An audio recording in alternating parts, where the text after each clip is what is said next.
This episode of the Blind Film Critic is brought to you by Unique Energy Drink. What makes you unique? I didn't think this movie was going to stand a ghost of a chance. Coming out of the theater, I was a little bit torn. I had mixed emotions. I laughed a lot, but there were a lot of times where I just didn't care as well. Some of the characters in this movie I really liked. Some of them I found a little bit unbelievable, and some of them were non-existent. Kristen Wiig does what you expect her to do. She's a shameless, played-down kind of character who's got nice timing. Similar to Kristen Wiig, Melissa McCarthy does what you expect her to do, She's a bit loud, a little brash, but she's a likable character, She's fun. My favorite performance and character is Leslie Jones as Patty. So likable, so much fun, and so natural. I didn't feel like she was working at all. Her character is the most genuine, and I think that's the way it's written, because she's not delivering a joke every second. She's just being natural, and it works. Kate McKinnon is Gillian Holtzman. Now, this is one of the places in the movies I'm a little confused. I have mixed emotions here. I'm not quite sure what to think. The first 45 minutes of this movie, I wasn't even quite sure where she was. She hardly spoke. It just felt like the character wasn't fully developed. I think she might have left her script at home for part of this. So let's talk about the script. It starts out and they introduce you to the characters, and it feels good. I'm starting to get attached. I'm concerned. I'm along for the ride. There's a bunch of references for people who saw the original, the older part of the audience. Then there's things that are a little over the top for the teens and the kids, and it's even a bit cartoony at sometimes. I'm not quite sure who the audience is for this movie. There's a lot of attempts to be funny. The jokes are written right in and they're doing one-liners back and forth. And the problem with that is there's a little too much comedy and not enough character development. And the way this affected me was by the time we got to the end of the movie, I just didn't care anymore. The only thing I'm waiting for them to show me is the exits.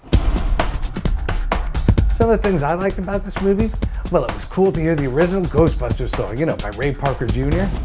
And also the score. It's nice because, as they're doing different things, you hear the original Ghostbusters theme woven in and out of it. You want to know what the worst part of this movie is? The bad guy. Whoa, he was poorly written and poorly performed. What was he doing? It felt to me like they were trying to hide this guy from me. There's long stretches of the movie where he's nowhere to be found. What? Worst bad guy ever. A lot of this movie is CGI.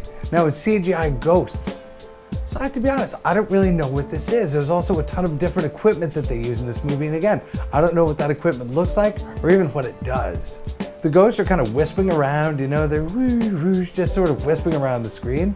So I was sort of like, who cares? I think the problem with it is that they're not characters, Maybe you could have ghosts and sort of give them voices. If they had a little bit of personality, it'd be a lot more fun for me. So even for a sighted person, you take all that away, and what do you really want to know? Did they win or did they lose? And that's why it always comes back to what I always talk about. Content is king. Story, story, story. So for Ghostbusters, I'm going with 2.5 out of 4 eyes open. I wanted to see this movie twice till I saw it once. Could someone please tell me why people clap at the end of a movie? I don't think they were in the theater watching it with us. I really don't. There's a point in this movie I felt like I was at the supermarket. All I wanted to do was check out. I'll bet you $1 if you saw this in the theater, you wouldn't watch it on HBO.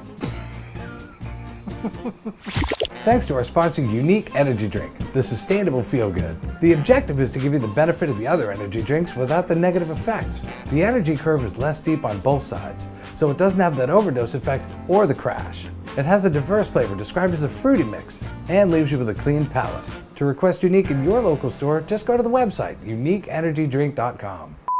You know what kind of street a ghost lives on, don't you? A dead end.